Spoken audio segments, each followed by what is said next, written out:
ભક્તિ કરવાનો મતલબ શું? સંપત્તિ મેળવવા માટે,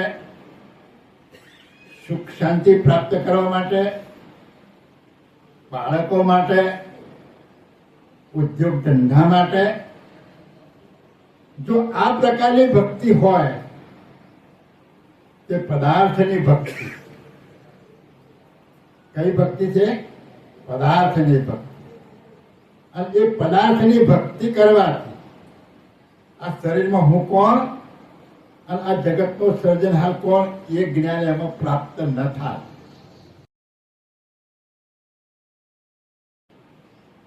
ભક્તિ કરવાનો મતલબ શું? સંપત્તિ મેળવવા માટે, સુખ શાંતિ પ્રાપ્ત કરવા માટે, બાળકો માટે, ઉદ્યોગ ધંધા માટે? જો આ પ્રકારની ભક્તિ હોય તે પદાર્થની ભક્તિ. કઈ ભક્તિ છે? પદાર્થની ભક્તિ.